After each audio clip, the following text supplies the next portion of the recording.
Hi everyone, SwiftJar here. This video is the third part of a 4-episode series where we discuss the chances of a return for each Mario Party board from the Nintendo 64 era. In the first 2 episodes of this series, we reviewed each board in Mario Party 1 and 2 and discussed each board's chances in making a return to Mario Party Superstars. If you would like to hear more about the concept of this series in further detail or see Mario Party 1 and 2's boards discussed in greater detail, please click the link on screen or check the description below.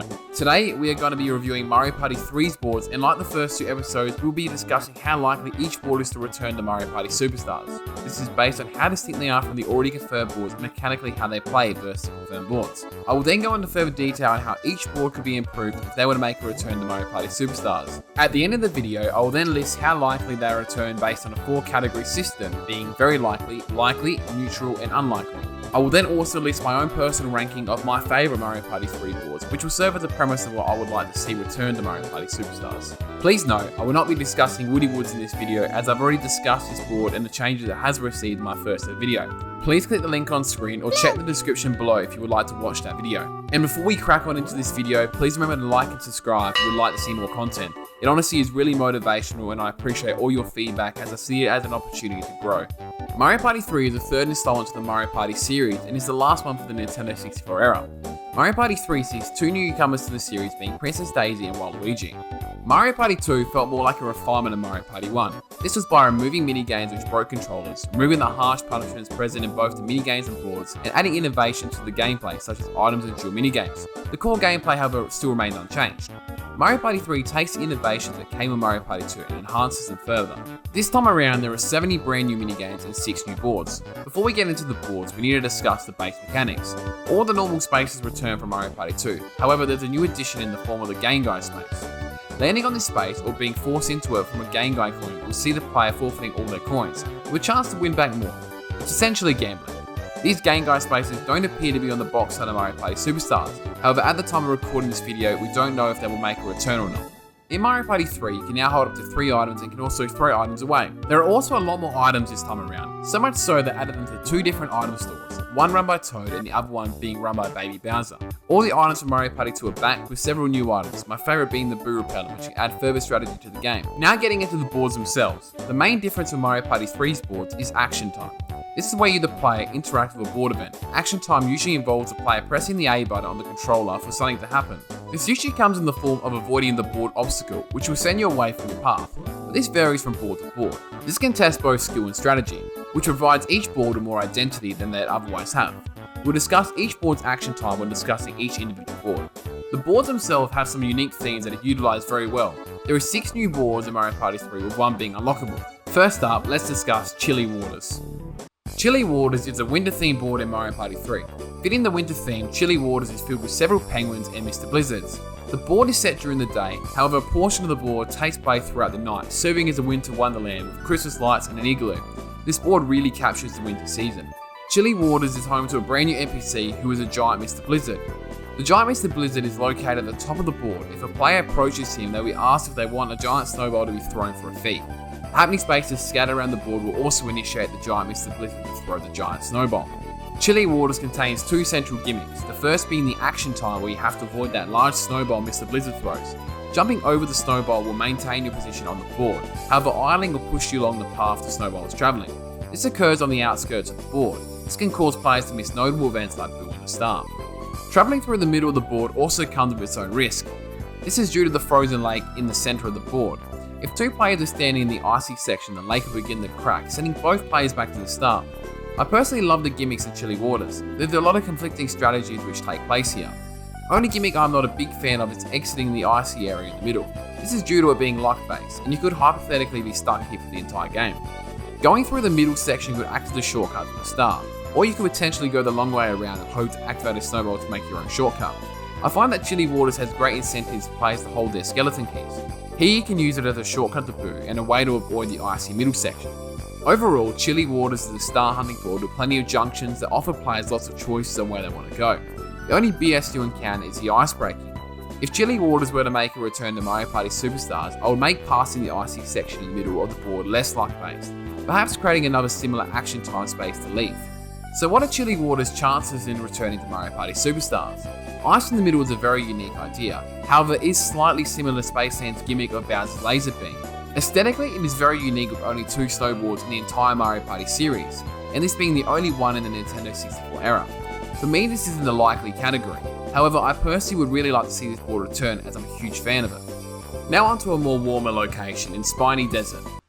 Spidey Desert is a desert-themed board in Mario Party 3. Spidey Desert is home to pyramids, canyons, and bones, which are all scattered around the board. Various Mario characters can also be seen around the board, including Pokies and Chain Chomps. The bottom half of Spidey Desert is set during the day, while the top half is set during the night. Spidey Desert is unique as it contains 2 star spaces. However, one of the star spaces is a mirage and will disappear if a character steps on it. This is a unique gameplay mechanic and involves a risk-reward situation. The trick is here, you won't actually know which one is real until either player reaches the space. I really like this idea since no one actually knows which path is correct until the mirage is found out, and then it's a rush to the real star space.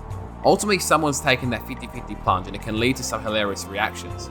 I would personally love to see this board make a return to Mario Party Superstars just for this gameplay element alone. The action time in the middle of the board serves as a great general shortcut for players to zip around depending on which cacti they choose to hit or avoid. Players hit the first cactus, they bounce in pain over to the corresponding sign with the cactus picture on the right.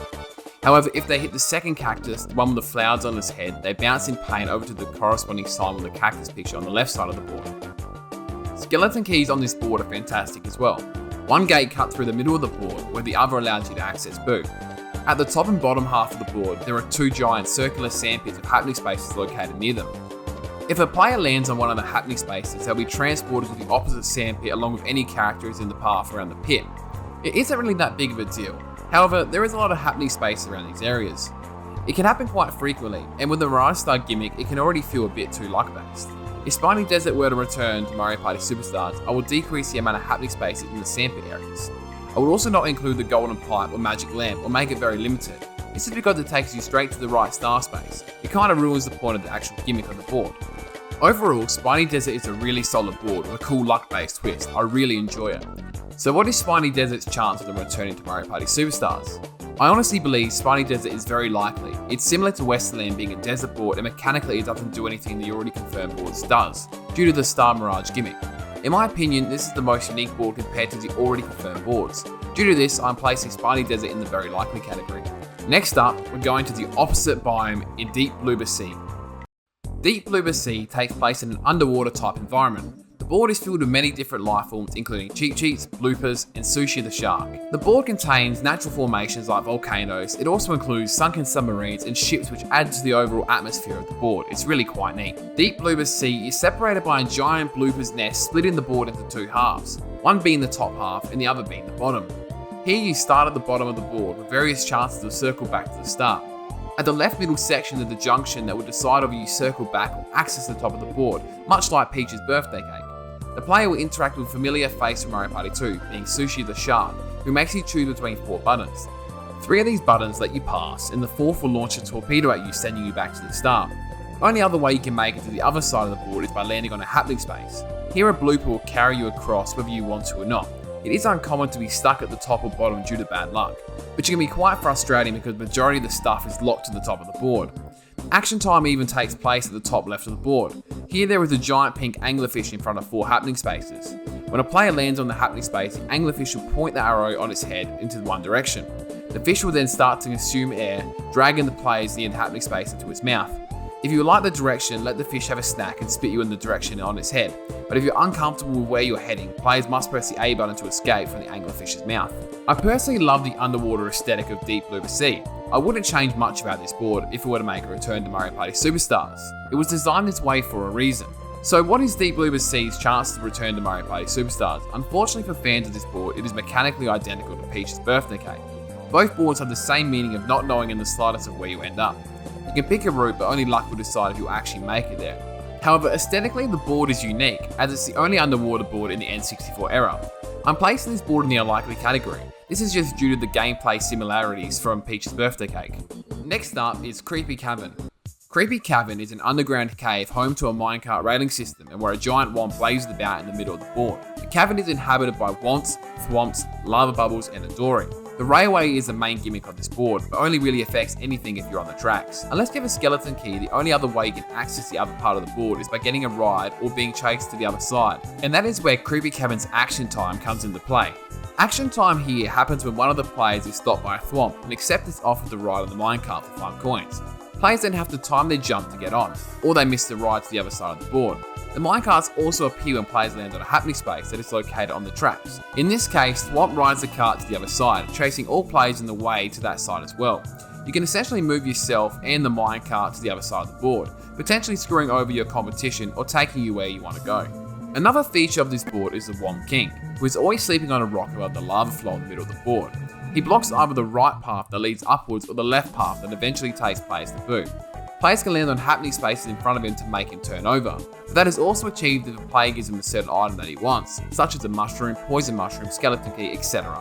This board is essentially separated into 4 different sections, each of them a little bit too awkward to rely on. If someone uses one of the thwomps to cross to the other side, you are stuck there until someone comes back or lands on a happening space. This is because the thwomp travels with the player, and where they end up is dependent on who last used the thwomp. Getting trapped is very probable, meaning you could be doing circles. There is multiple pathway decisions, and the layout itself is appealing upon first glance.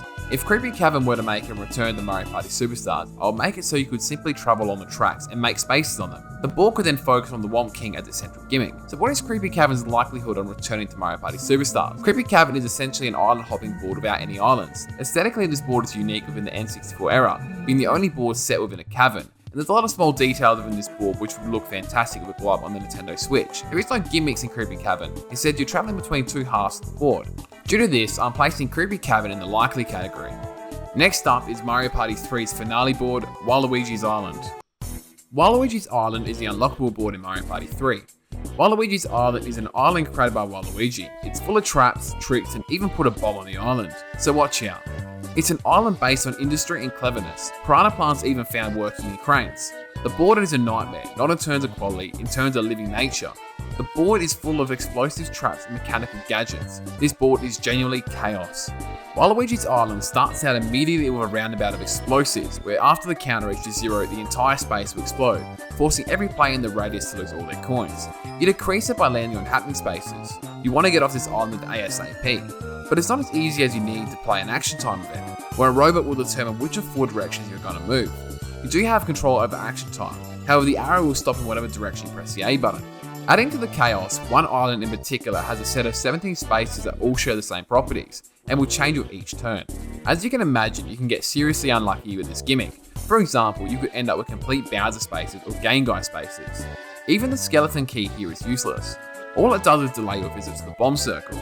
Nothing makes sense from island to island. Warpaths even lead to random places. Nothing makes sense. This is without a doubt, in my opinion, the most difficult board within the N64 era. Overall, despite how chaotic this board is and nerve-wracking it can be, I think it's a perfect example of how much fun and intimidating a board like this can be. Personally, if this board were to make a return to Mario Party Superstars, I will change nothing.